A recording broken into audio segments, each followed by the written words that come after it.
I thank the representative of Greece for this statement and now give the floor to the representative of Bolivarian Republic of Venezuela. Muchas gracias. Thank you very much, Mr. President. Before coming to the substance of our statement today, I think we need to make an institutional clarification. We note with concern that an attempt is being made to present to the Security Council a supposed representative of civil society, a person whose public career trajectory bears the hallmarks of sustained funding from foreign governments and transnational corporations. This has been the case for years, as well as participation in processes of political destabilization and the promotion of institutional breakdown in her own country. The instrumental use of this person to legitimize narratives of confrontation, justify the use of force, or minimize violations of international law does not contribute in any way to the purposes of this Council or to the strengthening of multilateralism. On the contrary, it erodes the credibility of the debates and distorts the Security Council's mandate entrusted with the maintenance of international peace and security. Mr. President, on January 3rd, 2026 is a date of profound historical significance, not only for Venezuela, but for the international system as a whole. On that day, the Bolivarian Republic of Venezuela was the target of an illegitimate armed attack lacking any legal justification by the government of the United States of America, which included bombing of our territory, the loss of civilian and military lives, the destruction of civilian infrastructure, essential infrastructure, and the kidnapping of the constitutional president of the Republic, Nicolas Maduro Moras, and the First Lady Cilia Flores. Venezuela comes before this Council today with a deep conviction that international peace can only be sustained if international law is respected without exception, without double standards, and without selective interpretations. The events of January 3rd constitute a flagrant violation of the UN Charter perpetrated by the US government, in particular the violation of the principle of sovereign equality of states, of the absolute prohibition of the use or threat of use of force against the territorial integrity or political independence of any state, as enshrined in Article 2, Paragraph 4. And a violation of the duty to settle disputes by peaceful means.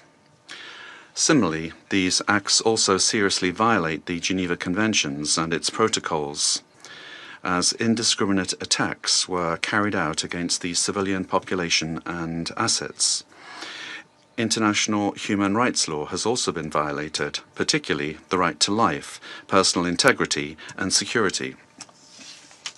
Of particular seriousness is the kidnapping of the President of the Republic by the government of the United States of America, which constitutes a direct violation of an essential norm of the international legal order, namely the personal immunity of heads of state in office.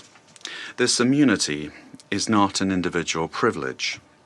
It is an institutional guarantee that protects the sovereignty of states and the stability of the international system. Its disregard not only affects Venezuela, but also sets an extremely dangerous precedent for all states represented in this chamber, regardless of their size, power, or alliances. Mr. President, General Assembly Resolution 3314 clearly defines as an act of aggression the bombing of the territory of one state by the armed forces of another state, as well as the invasion or occupation, even without formal annexation. The events we are denouncing here unequivocally fit this definition. In 2004, the International Court of Justice affirmed that occupation exists when a state exercises effective control, even without formal annexation or the continuous presence of troops.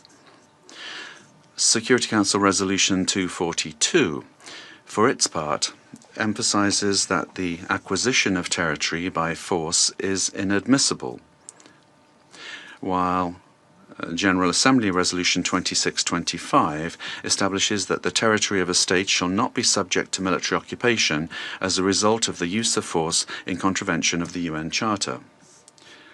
Allowing such acts to go without an effective answer would amount to normalizing the replacement of law by might, while eroding the very foundations of the collective security system. Today, it is not only Venezuela's sovereignty that is at stake, the credibility of international law, the authority of this organization, and the validity of the principle that no state can set itself up as a judge, party, and executor of the world order are also at stake. Mr. President, we cannot ignore a central element of this US aggression. Venezuela is the victim of these attacks because of its natural resources.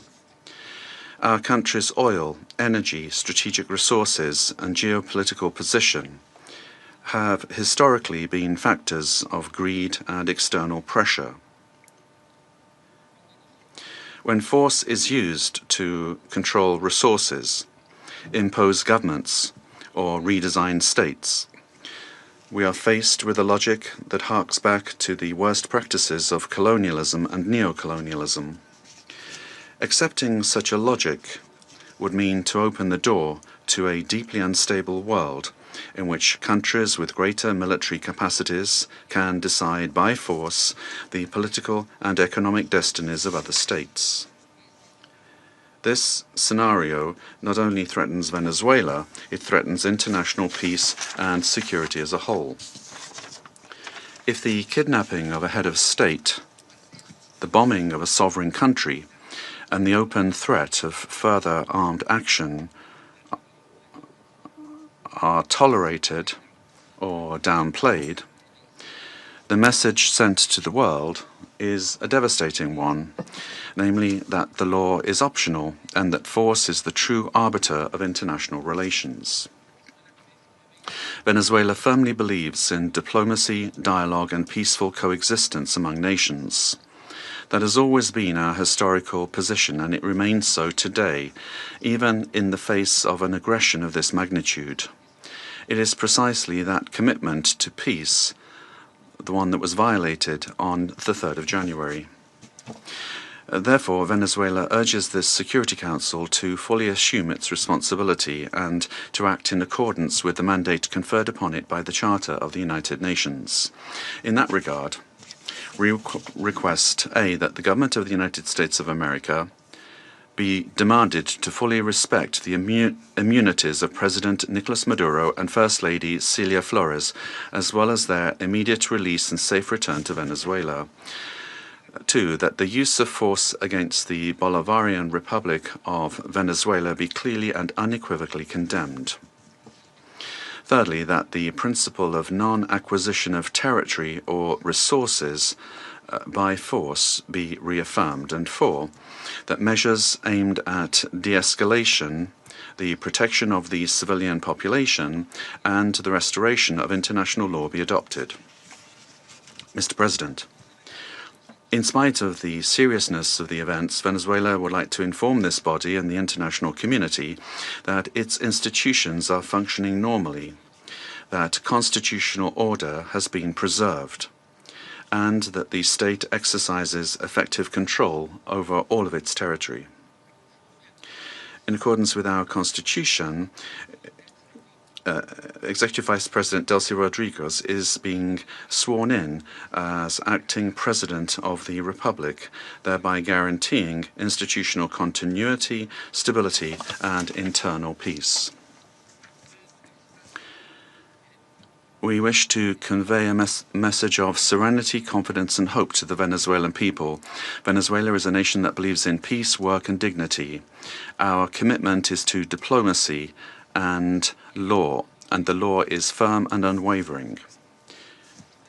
We defend our sovereignty without renouncing our values. We bet on dialogue without accepting imposition. We believe in a future of coexistence, development, and mutual respect among nations. We trust that this Security Council will rise to the historic moment facing humanity and choose the path of legality, collective responsibility and peace. Thank you very much, Mr. President. I thank the representative of the Bolivarian Republic of Venezuela and now give the floor to the representative of Argentina. Buenos días. Good morning, and thank you very much, Mr. President. Mr. President, the government of the Argentine Republic values the decision and determination demonstrated by the President of the United States of America and by his government in the recent actions taken in Venezuela that resulted in the capture of the dictator Nicolas Maduro, leader of the Cartel of the Suns, declared a terrorist organization by Argentina in 2025, the same year in which Argentina also declared the Tren de Aragua a terrorist organization. The Argentine Republic trusts that these events represent a decisive step forward against narco-terrorism that affects the region, and at the same time open a stage that will allow the Venezuelan people to fully recover democracy, the rule of law, and respect for human rights, in accordance with the principles of international law, and put an end to the oppression exercised for years by the authoritarian regime that plunged the Venezuelan people into poverty and forced 8 million Venezuelans to have to flee their country. Mr. President, the illegitimate regime of Nicolas Maduro has not only constituted a direct threat to Venezuelan citizens through the systematic violation of human rights, the appropriation of the country's resources, and the destruction of democratic institutions, but also to the entire region by leading and exporting its networks of drug trafficking and organized crime. Since the inauguration of President Javier Milei, Argentina has been clear and consistent in its position regarding this situation. We have unequivocally denounced the lack of freedoms and the serious human rights violations, and we have actively contributed with the determination and responsibility to international efforts aimed at the return of democracy in Venezuela. In March 2024, when others opted for inaction or ambiguity, Argentina granted diplomatic asylum to 6 Venezuelan opposition leaders, assuming an enormous challenge for our representation in Caracas. Subsequently, after denouncing the fraudulent nature of the result announced in the 28 July 2024 elections and recognizing Edmundo González Urrutia as president-elect, Argentina was expelled from Venezuela. Our embassy, where the asylum seekers remained, was subject to a permanent siege. Despite these pressures, the Argentine Republic maintained its unwavering conviction to continue denouncing the situation in Venezuela and to act in every available international forum so that Venezuela could once again embrace freedom and democracy. Mr. President, this is not the first time that Argentina has addressed this Security Council regarding the situation in Venezuela. On the 23rd of December last, we expressed our deep concern over institutional and humanitarian deteriorating situation, noting the effects of the illegitimate regime of Nicolas Maduro transcended the domestic sphere and negatively affected regional stability, constituting a concrete threat to hemispheric security.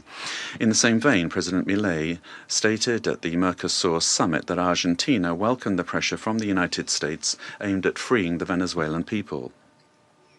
Today, the international community faces a new scenario that poses a dual challenge: to support a genuine democratic transition in Venezuela and to contribute to the lasting restoration of peace and security in our region. Faced with both challenges, the Argentine Republic stands ready and willing to cooperate. We reaffirm our firm commitment to the full restoration of institutional normalcy and the rule of law in Venezuela, always safeguarding the freedom, human dignity, and prosperity of the brotherly Venezuelan people, as well as our determination to continue fighting against the scourge of narco-terrorism and those who contribute to its financing. The process that begins today requires the firm and coordinated commitment of all those countries that have accompany the Venezuelan people in their long struggle, so that Venezuela can leave behind more than 2 decades of political, humanitarian, and social crisis, and can finally be reunited with freedom, democracy, respect for human rights, and economic prosperity. Mr. President, finally, the Argentine Republic requests that the authorities responsible for administering the transition in Venezuela contribute to the immediate release of the Argentine citizen Nahuel Gallo, who has been in a situation of enforced disappearance since the 8th of December 2024, in clear violation of his human rights, and that his prompt and safe return to our country be guaranteed. Thank you. I thank the representative of Argentina and now give the floor to the representative of Chile. Thank you, Mr. President. Chile would like to thank Somalia for convening this informational briefing under the item Threats to International Peace and Security. We'd also like to thank Madam Rosemary DiCarlo, USG for Political and Peacebuilding Affairs, as well as the briefings from Mr. Jeffrey Sachs and Ms. Mercedes de Freitas. President, Chile would like to express our deep concern and firm condemnation of the unilateral military action taken by the United States in the territory of the Bolivarian Republic of Venezuela. We also reiterate consistently our firm commitment to respect for international law, sovereignty and territorial integrity of states, and the peaceful settlement of disputes, the prohibition of the threat or the use of the threat of force, and full respect for human rights. These affirmations are accepted by the majority, and they must maintain their importance in order to preserve international peace and security. We said this on the 23rd of December when we took the floor, and we reiterate this today. Chile does not recognize the Maduro regime, but serious violations of human rights being faced by Venezuela do not have a military solution. They can only be addressed through peaceful, gradual, and inclusive measures that will take into account the legitimate aspirations of the Venezuelan people. Respect for international law does not allow for exceptions, including when it comes to addressing the illegitimacy of a president. Problems must always be solved within the normative framework that we have provided for ourselves as nations. The future of Venezuela must include free elections, citizen participation, and international assistance, and not with actions that could create dangerous precedents or escalate tensions in the region with serious consequences for the population. Chile, as a witness of history and based on our own experience with the loss of democracy, where there was foreign interference that caused extreme damage and pain for the Chilean people, we were able to recover our democracy through a transitional process that was carried out with the assistance of the international community, the strength of organized citizens, and through our institutions. Mr. President, Chile would like also to underscore the urgent need to continue with coordinated efforts multilaterally to address transnational organized crime, and we're also convinced that Latin America and the Caribbean must continue to be a zone of peace, because that zone of peace not only serves Latin America and the Caribbean, but the entire world. An armed conflict will have devastating humanitarian consequences in Venezuela and in the region. It will worsen the suffering of the civilian population and worsen even further the displacement, insecurity, and vulnerability aspects of the situation. We reiterate that any differences must be dealt with exclusively through peaceful means in strict respect for international law, the sovereignty of states, and the prohibition of the use or the threat of the use of force.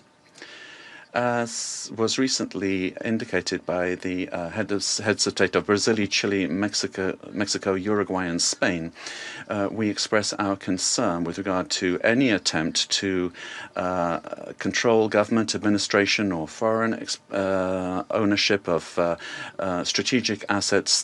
This would be against international law and would threaten the political, economic, and social stability of the region. Mr. President, Given this complex scenario, Chile welcomes the role that could be played by multilateral fora. And here, particularly, we would refer to the role of the United Nations, and particularly the role that could be played by the Secretary General and by this Council, with the consent of the parties involved to contribute to de-escalating the situation and searching for an understanding that would favour a peaceful and lasting exit to the crisis.